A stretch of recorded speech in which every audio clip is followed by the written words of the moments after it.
예수님 그의 희생 기억할 때 자기 몸 버려 죽으신 주 나 항상 생명 주신 그 은혜를 마음에 새겨 봅니다. 마음에 새겨 봅니다.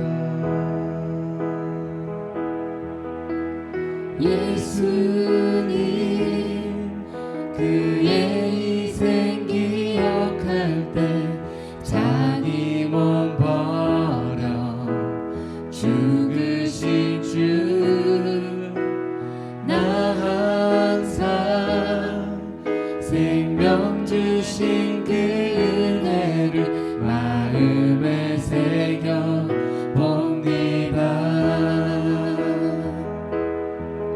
마음에 새겨 봅니다. 주 달리신 십자가를 내가 볼 때 주님의 자비 내 마음을 겸손케 해 주께 감사하며 내 생명 주께 드리네.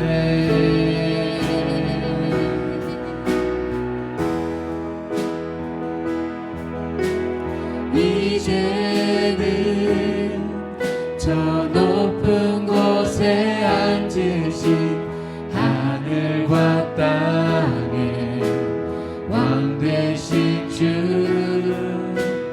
나 이제 놀라운 구원의 은혜 높여 찬양하리라.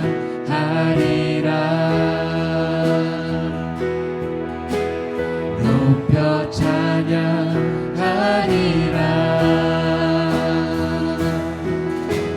주 달리신 십자가를 내가 볼 때 주님의 자비 내 마음을 겸손케 해 주께 감사하며 내 생명 주께 드리네.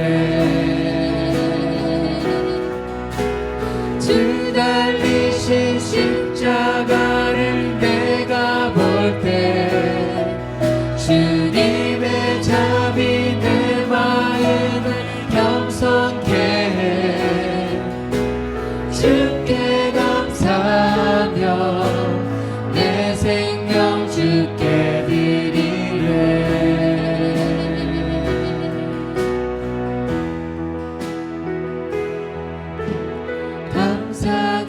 감사드리리 주의 십자가 나의 친구 되신 주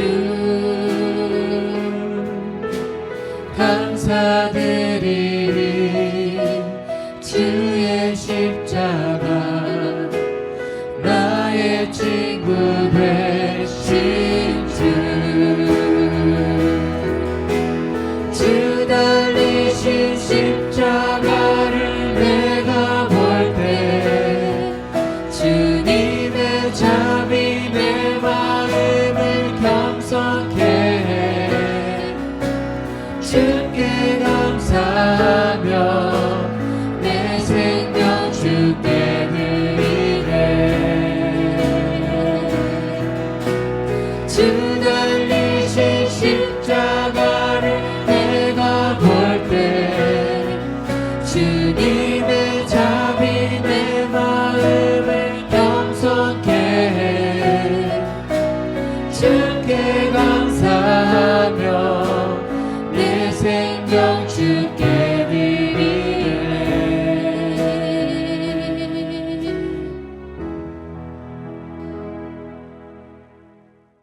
좋은 아침입니다. 고난주간 셋째 날입니다. 오늘 하나님께서 우리에게 주시는 말씀은 마가복음 14장 66절에서 72절 말씀입니다. 제가 봉독하겠습니다.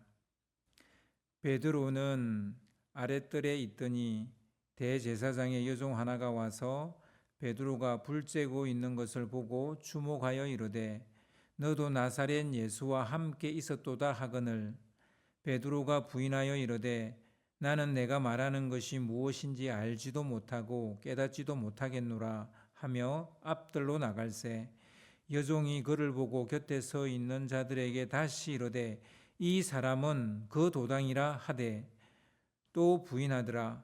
조금 후에 곁에 서 있는 사람들이 다시 베드로에게 말하되 너도 갈릴리 사람이니 참으로 그 도당이니라. 그러나 베드로가 저주하며 맹세하되 나는 너희가 말하는 이 사람을 알지 못하노라 하니 닭이 곧 두 번째 울더라. 이에 베드로가 예수께서 자기에게 하신 말씀 곧 닭이 두 번 울기 전에 내가 세 번 나를 부인하리라 하심이 기억되어 그 일을 생각하고 울었더라. 아멘. 자기 의를 깨트려야 은혜로 산다라는 제목으로 말씀을 나누겠습니다. 대제사장이 보낸 군인들이 겟세마네에서 막 기도를 마친 예수님에게 들이닥쳤습니다. 베드로는 본능적으로 군인들의 칼을 빼서 휘두르며 예수님을 지켜려 했습니다.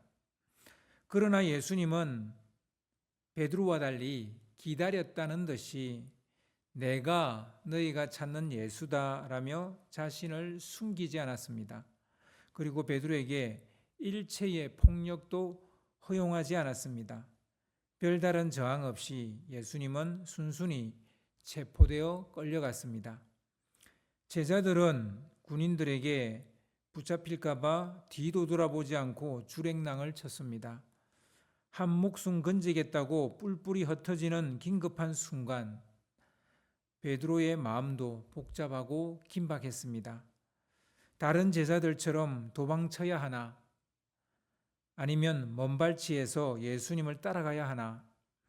따를 것인가 도망칠 것인가? 이건 현실이라는 당면한 문제 앞에 놓여 있는 모든 인간들의 선택적 고민입니다. 신앙인이라면 죽을 때까지 겪게 되는 선택적 갈등이기도 합니다. 이만큼 신앙생활하면 이제 갈등하지 않겠지, 이런 생각을 우리가 종종 하는데요. 그렇지 않습니다. 마지막 순간까지 우리는 믿음의 선택을 해야 되는 거라는 것을 우리가 알아야 되죠. 오늘도 우리는 이 갈림길 앞에서 어느 한쪽을 선택해야 하는 기로에 서 있는지도 모르겠습니다. 베드로는 어떤 선택을 했습니까? 퍼뜩 베드로의 가슴을 후벼 파고 들어오는 것이 있었어요. 제자라는 도의적 책임감이었습니다. 수제자로서 나마저 내몰라라 한다면 이건 도리에 맞지 않지라는 이런 생각이 서멀서멀 그 안에서 올라왔습니다. 일종의 사회적 혹은 관계적 책임감이라 할까요? 그런 것이 가슴을 꽉 메웠습니다. 말이 나왔으니 말인데 불과 몇 시간 전에 주님께서 하셨던 말씀이 아직도 귓가에 맴돌고 있는 겁니다. 마가복음 14장 27절을 보면 예수께서 제자들에게 너희가 다 나를 버리리라 라는 말씀을 하셨어요.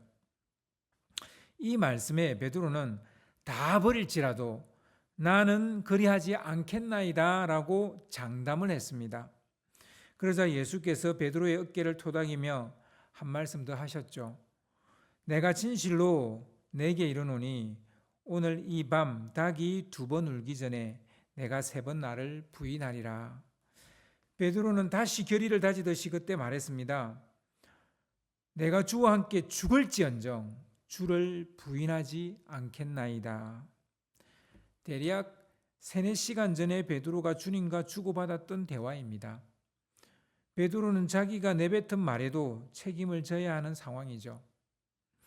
결국 베드로는 어떤 결정을 합니까? 먼발치에서 붙잡혀가는 예수님을 따라가는 걸로 마음의 결정을 합니다. 그렇게 따라가다 보니 대제사장 가야바 집 앞마당까지 들어가게 된 겁니다. 그는 모르는 척하며 하인들과 함께 안뜰 아래쪽에 앉아서 불을 쬐며 돌아가는 상황을 살피고 있었습니다. 그때 대제사장의 여종 하나가 불을 쬐고 있던 베드로를 빤히 보더니 이렇게 말하는 거예요. 당신도 저 나사렛 예수와 함께 다닌 사람 아닌가요? 갑자기 허를 찔려서 그랬는지 베드로는 움찔하고 놀랐습니다. 그리고선 연기하듯이 딱 잡아댑니다. 무슨 말을 하는지 모르겠네. 그리고는 벌떡 일어나 바깥들로 나가버렸습니다. 그 여종은 집요하게 따라와 곁에 서 있는 사람들에게 큰 소리로 또다시 외칩니다. 이 사람은 예수와 한패입니다. 모든 사람들의 시선이 일제히 베드로에게 향했습니다. 베드로의 생각은 얼어붙었고 가슴은 너무 놀란 나머지 쿵쾅거리기 시작했습니다. 생각과 가슴이 마비되어 버렸으니 베드로는 거의 본능적으로 예수를 모른다고 부인합니다. 이번에는 곁에 서 있던 다른 사람들이 베드로를 쭉 살펴보더니 소리쳤습니다. 당신도 갈릴리 사람이니까 틀림없이 그들과 한패일 거요. 그때 베드로는 말도 못할 압박에서 벗어나고자 예수를 저주하며 모른다고 소리를 쳤습니다. 나는 당신들이 말하는 그 사람들을 알지 못하오. 베드로는 그렇게 3번 주님을 모른다고 부인하고 말았습니다. 이 3번째 말이 떨어지자마자 닭이 2번 울었습니다. 그때서야 베드로는 마치 마취가 풀리는 것처럼 정신이 돌아왔습니다. 불과 몇 시간 전에 주님께서 하신 말씀이 그의 내리를 스쳐 지나갔습니다. 닭이 2번 울기 전에 내가 나를 3번 모른다 할 것이다. 내가 이럴 수가, 어찌 내가 이럴 수가. 베드로는 이 무참한 실패 앞에 말문을 잃었습니다. 정신을 잃었습니다. 미친놈처럼 정신없이 밖으로 뛰쳐나가다가 돌부리에 걸려 넘어져 그 자리에 엎드려져 엉엉 울었습니다. 도의적 책임도 관계적 책임도 자신의 장담도 한꺼번에 다 무너졌습니다. 자신이 얼마나 못나고 머저리 같은지, 자신이 내뱉은 말조차 지키지 못하는 것이 사람이죠. 자신의 결의와 맹세조차 지키지 못하는 것이 사람입니다. 자신의 마음조차 다잡지 못하는 게 사람입니다. 다 알고 있어도 따르지 못하는 거, 그게 사람이에요. 지키지 못하는 것이 사람입니다. 죽을지언정 주님을 버리지 않겠다고 말하지만 우리의 말이 얼마나 허물어지기 쉬운 담벼락인지 모릅니다. 무슨 일이 있어도 주님을 버리지 않겠다고 맹세하지만 그걸 뒤집는 것이 손바닥 뒤집는 것보다 쉬운 게 바로 우리라는 것입니다. 연약하고 무기력하기 짝이 없는 머저리 같은 삶이 반복되는 이유가 뭘까요? 우리는 이런 걸 한 번만 경험하나요? 아니에요. 반복해서 경험해요. 어째서 연약하고 무기력하기 짝이 없는 이 머저리 같은 삶을 계속 반복하는 것일까요? 안전에 대한 욕구 때문입니다. 사람은, 아니 모든 우주 만물은 안전을 원합니다.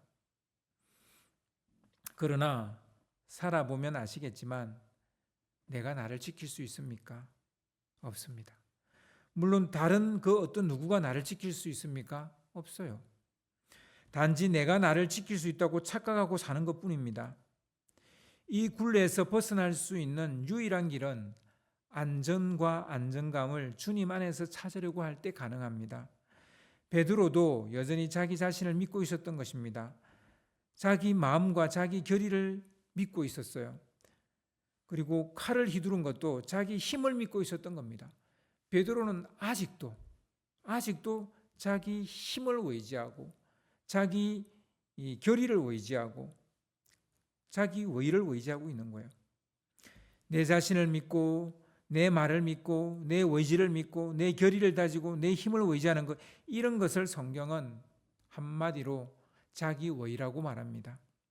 바로 이 자기의를 깨트려야 우리는 은혜 안에 살 수 있습니다.